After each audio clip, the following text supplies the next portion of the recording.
I want to inspire people to create content. Everybody has an aptitude for something. Everybody has an interest. There might be something you're doing in your spare time where you're just enjoying yourself. But through that enjoyment, you could possibly entertain other people. So effectively, you put your time towards something, but you don't lose it to the void. There's something that's being created from it.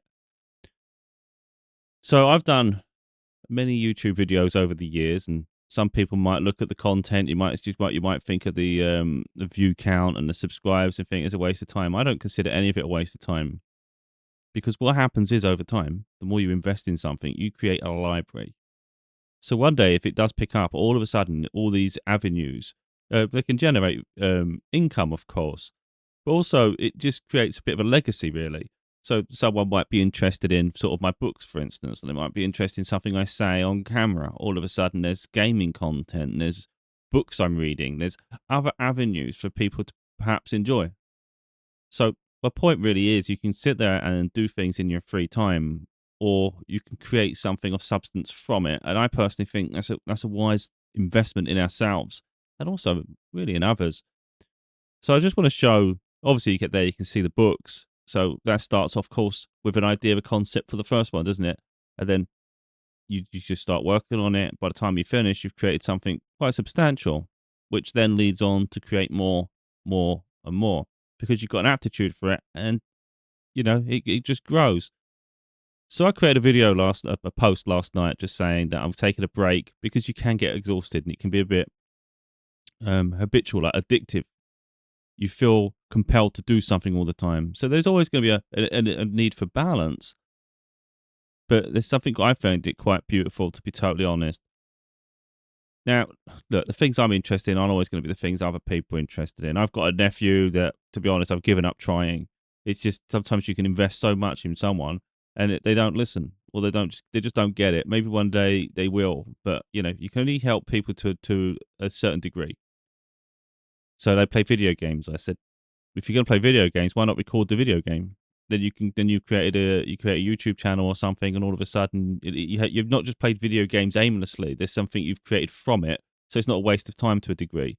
If you're going to play it in excessive amounts, play it just for a couple of hours here and there, then of course it's up to you. If you're going to play it a lot, we're thinking about something you can do with that.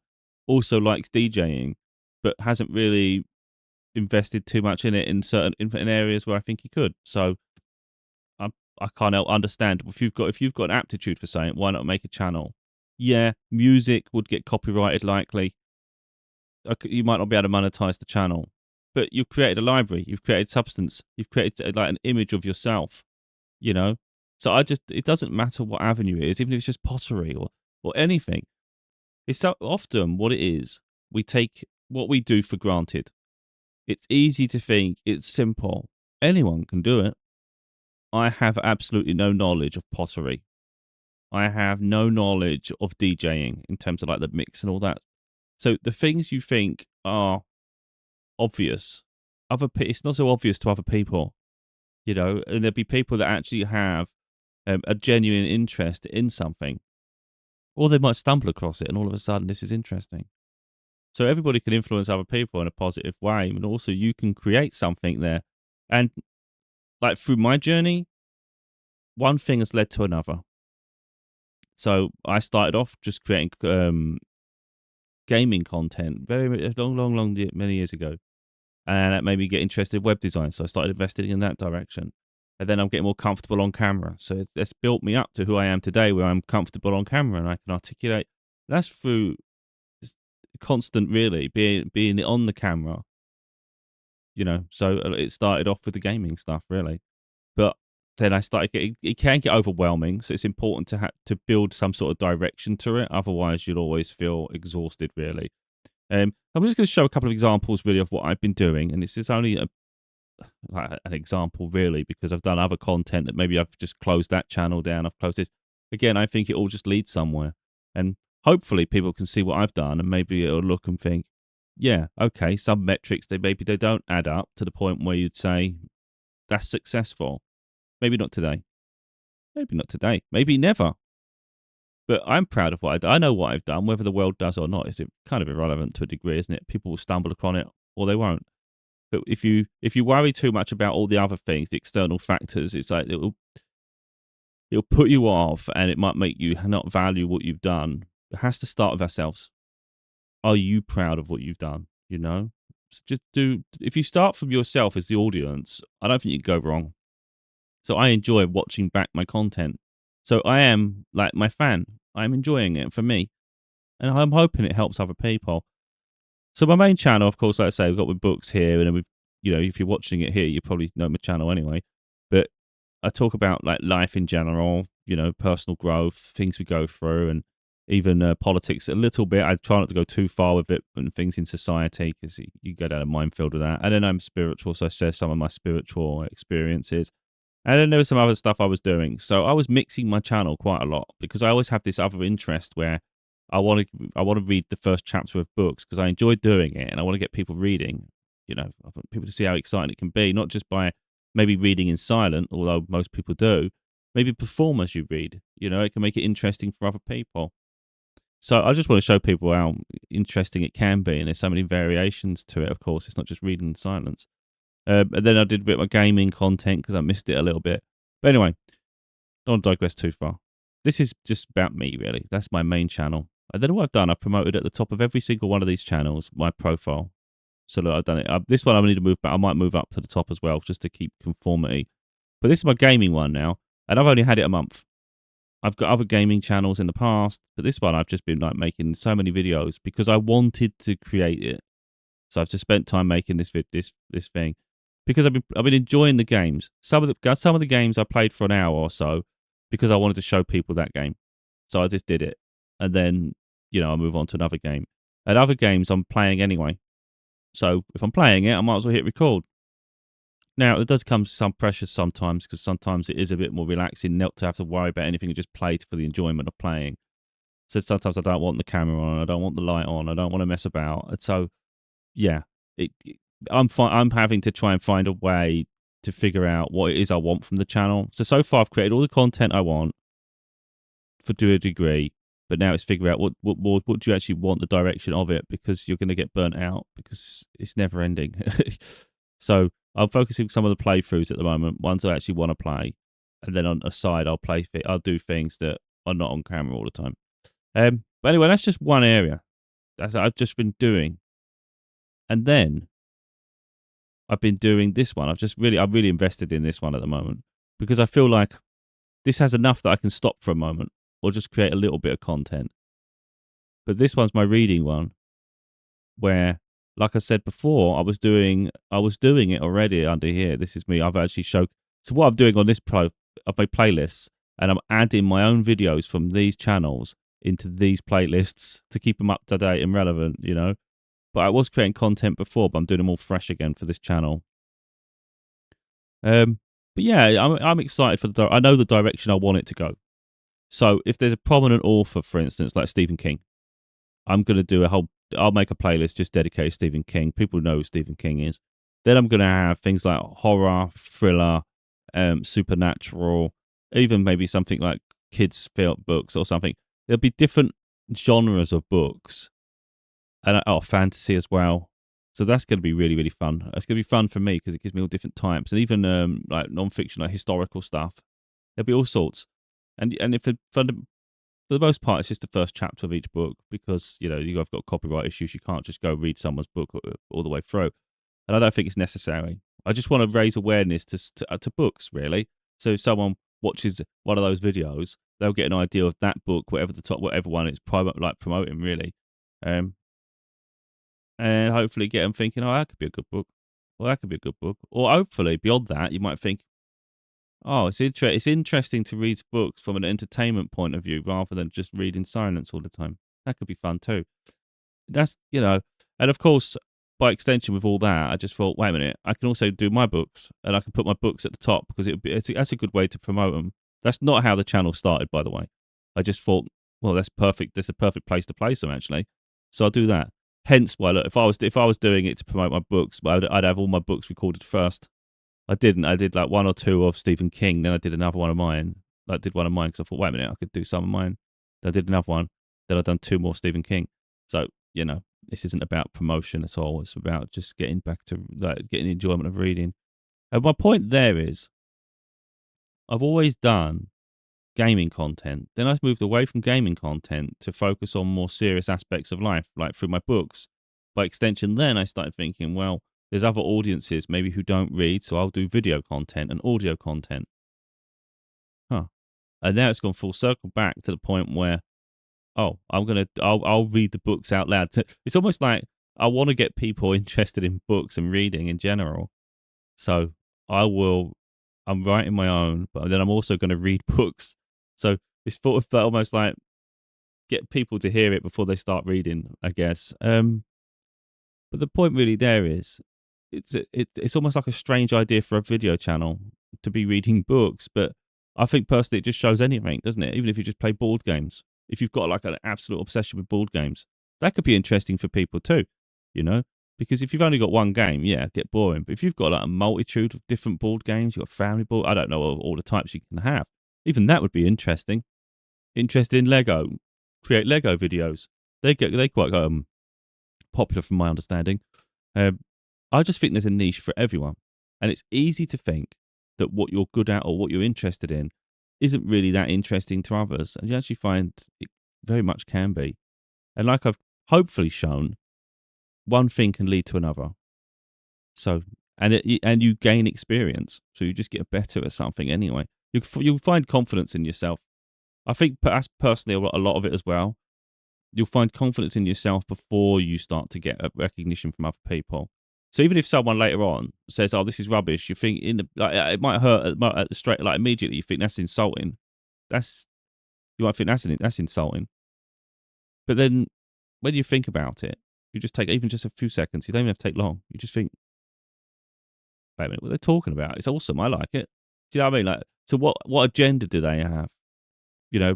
For someone to be when people are that negative, you've got to think how hurt they are in their lives, because I would say normal people who are functional in society don't go and try to ruin something for someone else, and they don't try to ruin their self-esteem. So if anything, rather than let a personal attack like hurt you, just recognize how hurt that person is. It's like it has no weight to it. Usually those sort of people, they're not even doing anything with their own lives. So it's just a jealousy, really. Or they're just so miserable in their life, they just go and create misery everywhere else. But if you start to understand that, you don't really care what they've got to say. Okay, maybe we need to grow thick skin, but I don't think you necessarily need thick skin to begin with. You'll build that. But again, I think this just builds character. That's what I think. And you create something. So what I've done here is you get like a little feature video. And I did the Stephen King's It. I've obviously done others, and I like all of them. But when I did the clown, Pennywise the clown, I quite liked it, and I thought that's a bit missed because you don't reach Pennywise till later in the chapter, and ideally you want to do a trailer anyway where people have an idea of what your channel's about. So I just literally last night just did a little cut for about 5 minutes of one section of that book, and I think that hopefully will be enough to get people interested in reading. Really, I don't want to make this a long drawn out video because I am going to be taking a break from this channel specifically. Well, that's the plan, because it's a lot easier. You're going to see in a moment. It's a lot easier for me to create the content for gaming, because if I'm playing a game, I only have to hit record. Maybe I have to be present and I have to be more accountable. But okay, now not every game, because it can get tiring. But I'm already doing it, and it's like if I'm going to read a book. I can read a book on camera. There's no difference to me. But it's just a limit in that I can only do one chapter, because I'd read the whole book if I could. That'd make it interesting for me. Gives me a reason to keep pushing on, reading everything. With this channel, though, I have to get this green screen out. So the other channels don't have a green screen, because I purposely made sure that I don't have to, because if I have to, it'll annoy me. So when you create content, of course, you're gonna want a good camera. I've put links. I've titled. I'm pretty sure that I've got a description in the descriptions of my videos where it says the stuff I use. My camera was £100. It's a 4K camera. It's actually awesome, as you can see. It only cost me £100. It ranges from £100 to £150 on Amazon, depending on its price at the time. It will drop to £100 if it's not there yet. And I think it's great. And then you can get different ranges of microphones. It's up to people. But it's figuring that out. I've got videos on my channel that discusses the microphone I have and the software I use to cancel out noise around me and amplify my voice. Only very subtly, the amplification. I don't like all this the deep booming that people have when they think they're on a radio. It grates on me. It's just ridiculous. It's just so overbearing. But again, create how you choose your preference to be. This green screen for me just irritates the shit out of me, to be totally honest, because I have to put it in my daughter's room when she's not home with me, because it's on a frame and it'll take up the whole space behind me, and then I've got to try and get the right angle because otherwise it starts going funny like we've got around here. It's just lighting and all sorts of problems. I've got one ring light. That's it. I've seen people with massive lighting systems around themselves. It makes them hot, but that'd be too much for my senses. It'd be blurred my eyes. So I think I've done all right with what I have, but I still have to drag this thing around. You can dismantle it, but again, it's a hassle every time I want to do a video. Let me just say that. So what I'm going to do is just show quickly the trailer, really, the It one from Stephen King. I like it. I'm not saying I'm the best voice actor because that's my weakness. I think I'm all right narrating. My weakness is my voice acting, but I do enjoy it. But when you're reading, it's easy. Look, this is where it's different on camera. If you're reading a book, for instance, in your mind, you can make the voices or not make the voices in your head. And if you mess it up, it mess it up. So it often doesn't say who the character is until after they've spoken when you read.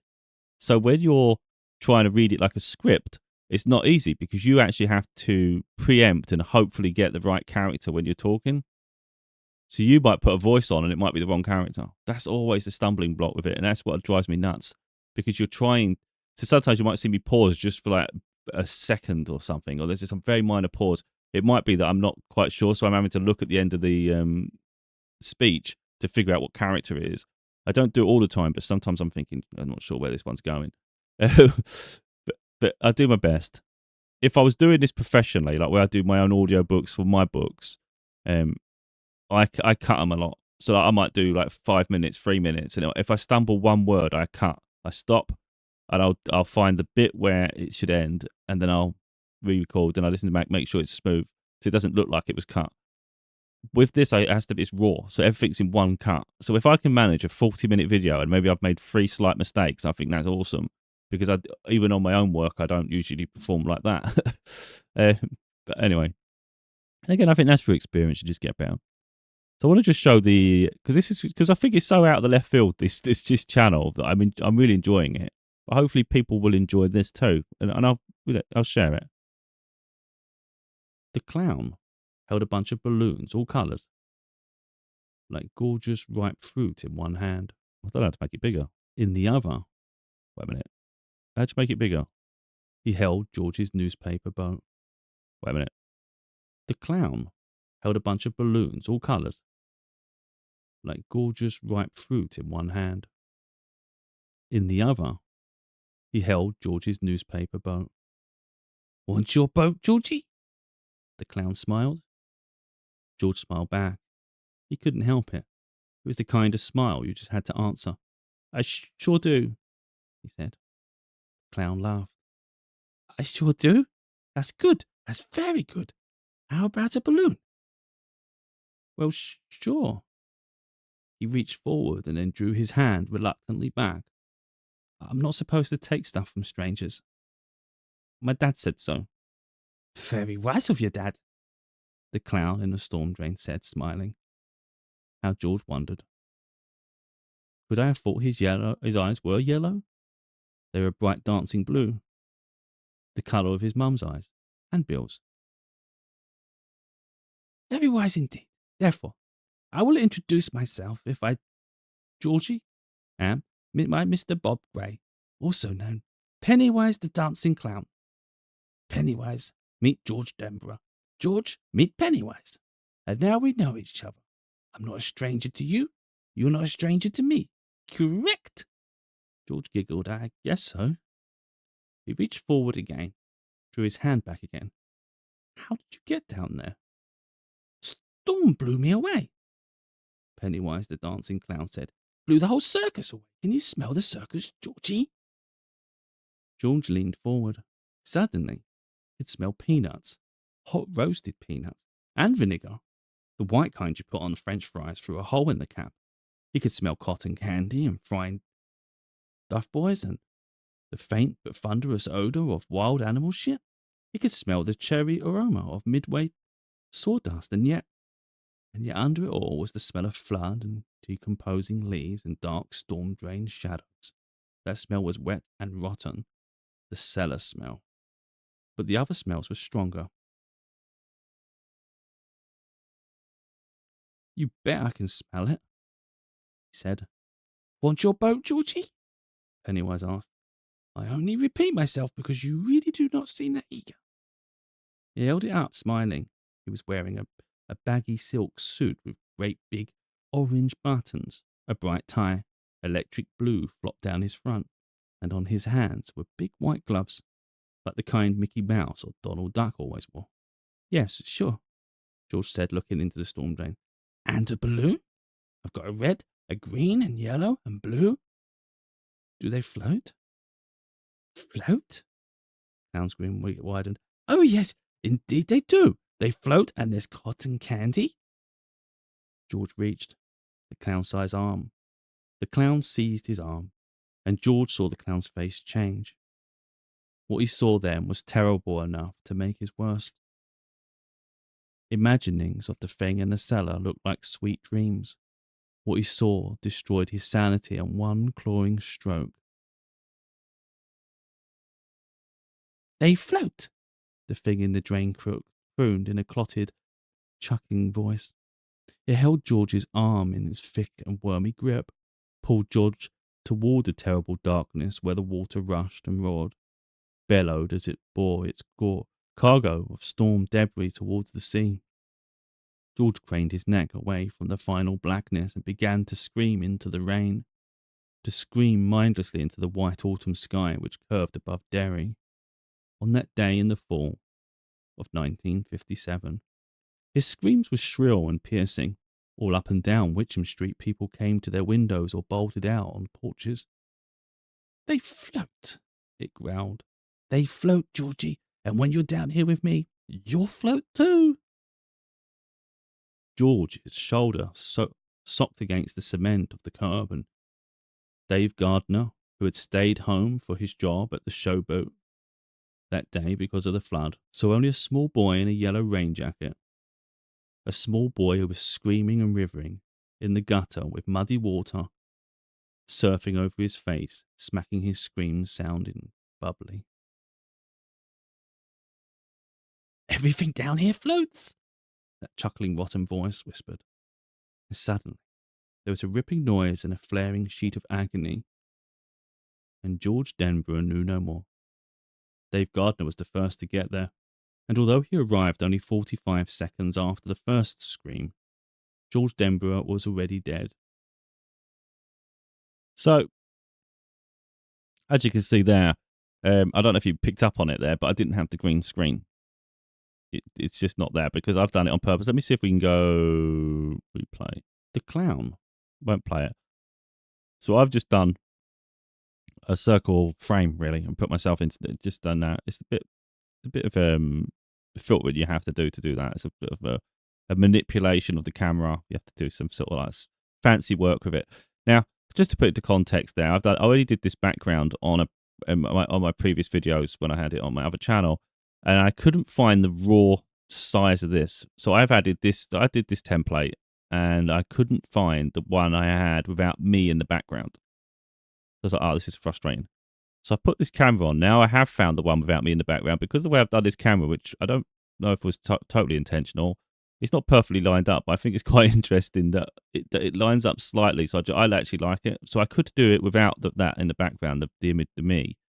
But I quite like it, so I'm keeping it. And consistency for the previous videos.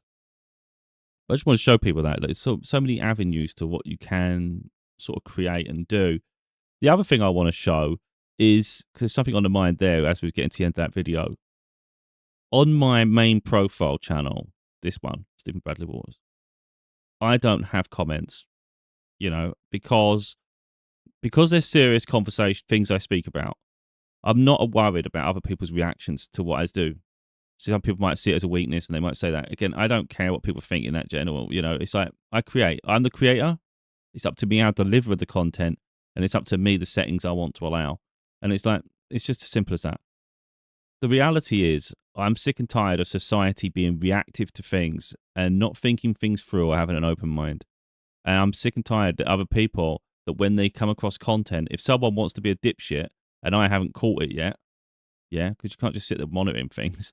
I don't like people shitting over content. I think it's rude. And if someone can't control themselves and freaking hold their trousers up like a big boy, and they want to act like an idiot and just start shitting everywhere, some people think that's someone's right to do that. Yeah, they can go and do that in their own environment. You ain't doing that around me, you know? So, do I think it's fair that someone might see my content first and decide to start taking a shit everywhere, and then the next person comes across my content and they have to see the shit, so they don't get to see it without the shit? I don't know if I'm explaining it as best I can, but I think everybody should have a blank canvas as which to consume content. They shouldn't have to be negatively influenced by a moron. And that's how I see it. I don't think the average person, I'm not saying all viewers, of course, I'm saying I don't think the average person has the maturity to handle deep conversations and deep content. So I want people to be able to see it in the same way everybody else saw it, and they can make their own decisions based on that content. I'm not expecting everyone to agree with everything I say. Up to them. But they don't have to don't have to react. It's like, just do what you want, So it's not I'm not worried about people's reactions to me. I am protecting everybody else from having to see that shit when they should be able to have the same experience as everyone else, if that makes sense. My other channels, it's not such a big deal. So I've like my gaming ones that I allow comments. The reading ones I allow comments. Doesn't mean I won't hold people accountable. If someone wants to be an idiot, I'll delete and block them. I'll delete the comment and block the user. That's how I'm treating it. I'm not letting people just shit everywhere. If it's constructive, fine. But if someone just wants to be an idiot, I don't part with that. I think there's too much of it where it's been accepted. Look, I don't want to go on a deep rant here, but what I'm trying to say here overall is your channel is your channel. What people expect from it is irrelevant. It's like, this is your channel. It's your canvas. You can enable settings. You can disable settings. You literally do what you want. Whatever brings you peace or whatever you feel is the right thing to do. And it doesn't matter how people react to that. There's always going to be people that are self-entitled. There's always going to be people that say, oh, you should enable this. It's like, you create content. If you want it a certain way, you create your own content then. It's easy for people to say this, say that. But I say I've just seen it so much where I'll watch YouTube videos myself on other channels. I'm not really a commenty sort of person, which is why I don't really care for the comments, because I don't. But then I might see a video and I think, that's all right, I like that. And then I'll see negative comments on there and I'm thinking, it doesn't make sense. Why are you trying to dig at this? Why are you trying to ruin someone's either reputation or the work they've done just because you just want to spread crap, And it's like, I don't even agree with the dislike button. I've already said that. You can disable the metrics so it doesn't show good, bad, all that nonsense. It's like, again, I don't really care about the metrics. But if someone downvotes a video, I always look and just think, what prat did that? It doesn't hurt me. It doesn't make me think, oh, the video weren't good enough. I just think, what idiot did that? Because even if you to go out your way to literally click dislike on a video, like how hard is it just to move on? Like, why try? There's times when I've thought like a video, I've watched something on YouTube or something, and I'm thinking that video was absolute crap. Even if it's clickbait, maybe they've clicked it, and I'm like, that's got it's supposed to be a guy helping you with something, or it's supposed to be like educational for this, or it's supposed to be interesting, and it's like, it's not even pertaining to it. It's like rubbish, absolutely pointless. Maybe there's no audio at all, and it's just like freaking hard to follow. It's poor production. Even in a situation like that, as much as I think, it deserves to be disliked, it's crap. Even in a situation like that, I don't press downvote because I think it's rude. If I just move on, I just think, oh, that was absolutely terrible, and I'll just move on. But I just think, again, people might think this is the right thing to do. You should be doing that. The feature's there. I don't see how that's productive at all. I don't know why they give the avenue, the opportunity for that. I don't get it. Someone's I don't want to say weaker people, but people who are maybe susceptible to others' opinions. That those sort of things, they're going to hurt them. Because if you've put a lot of time and effort into something, or you even if you haven't put a lot of effort into it, but it's something you're passionate about, and then someone comes across it who doesn't respect what you've done, and then they just dislike it, it's like, that's so insulting. And that, for some people, might set them back. Like, I don't see why you have to do it. Why can't people be mature enough just to move on? So, I just, every time I see a dislike on a video, I just think, idiot. Like, in the, I think worse than that. I could call someone something more serious, because that's how low I think of them. That I don't even care who it is, even if it's someone I'm familiar with and know. It's like, you're an absolute asshole. To be totally honest, is what I think. Yeah, because it's like, I've put time and effort into creating something. If you don't like the topic, or you don't like what I've said, it's like, how hard is it just to move on? But you have to downvote it. Someone else might just see it as just a little thumbed out. Don't mean a lot. I see it as a quite insulting thing. So that's just my opinion on it, because that's how I hold myself accountable to other people's content. I don't do it, even if it's really bad. So for someone to do that tells me they think it's absolutely the worst thing on the planet, and it's like, well, because you didn't like the topic, or you don't like me, or you don't like. It's like, just that's sad, man. It's sad. Because again, I don't think personally people who do things with their lives of substance, they're actually trying to strive for something. I don't think they shit on other people's work. So if someone is downvoting something, so they're being incredibly negative, I straight away just wonder, what are they doing? But it's usually the people who do nothing. It's just the people doing nothing are the ones that they go the extra mile to be an arsehole, But again, you do hopefully gain thicker skin. But overall, you don't even have to look at anything. You can create and move on. I just want people to invest in themselves. That's really what it is. I just see such wasted potential. Like I said with my nephew, playing video games and doesn't do anything with it. I had friends who have like done live streaming gaming. I'm not into that. I've seen what it does to people. I don't play games long enough. I play in batches. So like, I might play for an hour, 2 hours, 3 hours at the most. But it's on a whim. It's like when I feel like it. I don't know what game I'm going to play. With live streaming, audience expect a certain time frame, a very regimented schedule. So you've got to be online at this time, and they'd expect a certain game, and then you have to conform to them, because now this is your like career or something. And I'm thinking, this is absolutely wild. That's not for me. That's not for me. And I said to the person, you can either record the video you're doing when you do your gaming stuff, or actually in these services, you can actually download the video that you just did. They save it. And they were never interested in it, because I was like, you can just create a YouTube channel, and then it's got you can do highlights, you can do cuts, you can actually just do the whole playthrough of it. And at least then other people get to see it. Because if someone wasn't live when you was live, it's disappeared forever. Like, that doesn't make sense to me. And they never bothered. I don't know if it's laziness or what it is, but it's just, for me, it made more sense to have an archive of the content you do than something that's just forgotten immediately after. That doesn't work for me. It doesn't make sense.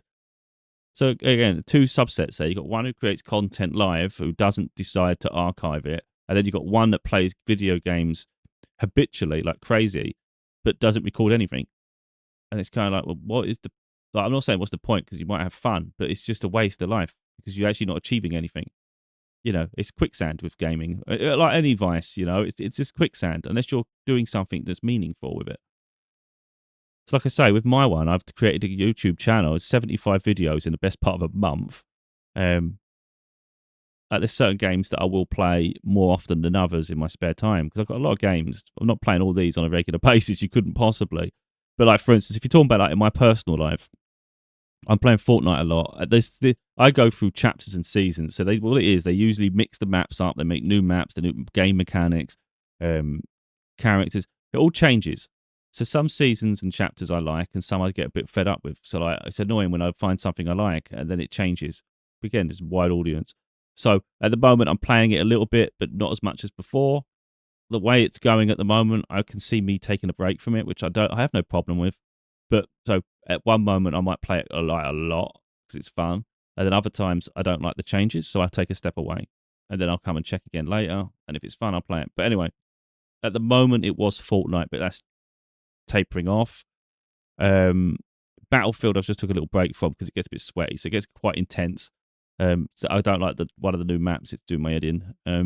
But that's one I'll probably play if I'm going to play online. Call of Duty, as soon as the new one come out, it just like the other one just full of hackers. It was ridiculous. You was just dying instantly all the time, and I was like, oh, I've deleted it now. And I love that. If you watch if you watch my videos on Call of Duty, you'll see I was doing great. It was fast, it was frantic, it was fun. But once the hackers come in, and it's happened to every Call of Duty I've had before, it's just the fun's killed. So I was like, I'll give up. I'm not. So I won't be doing any more Call of Duty content. Overwatch 2, I've played for years, but I'm not playing anymore. But anyway, if we're talking about the ones I'm playing, Fortnite, Rocket League, at The Last of Us, I'm doing a playthrough of The Last of Us. I'm really looking forward to that. And I like my simulators, but setting the wheel up can be cumbersome. But overall, when I do, it'll be things like Euro Truck Simulator, American Truck Simulator, Farming Simulator. So there's a good chance there'll be content for them because they're ones I can do because I'm recording anyway. I'm playing anyway, and it's quite. I've got music playing. If I'm not talking if I'm not doing the video, I'm playing it anyway, and it's one of those where I think it's quite easy to record as well. It's just to pick up and play ones like sometimes Fortnite and Rocket League. It's sometimes easier just to move the microphone out of the way, have no camera, and just chill out. So yeah, some games will be like that. Others are just like one-off games, and I'll still play them. Like I'm going to be playing Planet Coaster 2, build a theme park. I'm not going to record all of it because I've got to get better. I've got to become experienced. Anyway, so there's certain places where I'm just going to be playing in the background. But I think always see if there's avenues you can create though. Like, I think do one little gameplay video for games, and then at least that game's covered. Then you can go and play it if you want, you don't have to record it again, but you've just showcased it a little bit. And I think that's worth doing, isn't it? Even if you just did that, every game you play, just showcase the first hour or play it for a bit, get familiar, and then do his video. But then after that, you can just go and play it without the camera. But at least you're creating something with it. Do you know what I mean? Like, I just feel like you're actually doing something with your time. And then ultimately, it's not necessarily the point, but I started realizing it. One day, one day maybe I'll make a living off my books. Hasn't happened yet, but one day maybe I could. And then by extension, maybe one day I'll make enough content here, not enough growth, that I can now start having monetizing my channel a bit. It's not about being greedy, but if it could just add even just like one little advert in there somewhere, I don't know, but it makes me money. I've put a lot of work into what I've done. It'd be nice to get something out of it. So one day, maybe I make money off my videos. It wasn't the plan, but I'm starting to think a bit more like career-wise. I'm thinking actually this, although people might think it's a waste of time now, who knows? It all builds its time. This started with one video. The whole channel's full nearly. A couple of playlists could do with a little bit more content, but overall, I'm happy with it as it stands. And when we go to the books one, my reading channel, The Clown held a bunch of them in it. This will be full at some point. It'll be full of them. It'll be full of Stephen King. I have 6 books of my own, so my playlist will be full. And then we'll have all these subgenres. And then after that, it'll just be constantly like there'll be so many different books. And you never know. Maybe this one ends up of interest to people. And all of a sudden, you've got this stream of income coming in from things you're just passionate about. That's really my point. Like you could read a book and no one ever knows. And that's fine if you'd want to do that. Or you could just read a section of it, which I think personally the first chapter is the fairest way of doing it, but people do what they want. Be mindful of copyright though, so don't go and read a whole book. You're going to get yourself in a bit of problems. But I think the reason I do the first chapter is, first of all, it doesn't give away spoilers. Second of all, it's really probably what's in the sample anyway. If you go on like Amazon and things, you usually get a sample of a book. So that's free to people anyway. So I don't feel like you're encroaching upon anything that wasn't given to the public anyway. So it's really you're just giving it to different wide audience. You're reading it to them, so they don't have to read it themselves. But anyway, like I say, I think over time you're creating something, and it's like I could sit there and just read that to myself. Well, why not just read it out loud? So yeah, and then maybe you want to express yourself. But again, like I said, people are always going to do exactly what I'm doing, but you'll find your own niche. I don't know. I just want people to just be able to achieve their dreams, achieve things, make the most of the time you have, and turn your hobbies and interests into something that could potentially become a career. And then you won't have to always do sort of the jobs and the things you don't enjoy. There's the potential for it. But anyway, it's up to people what they want to do, of course.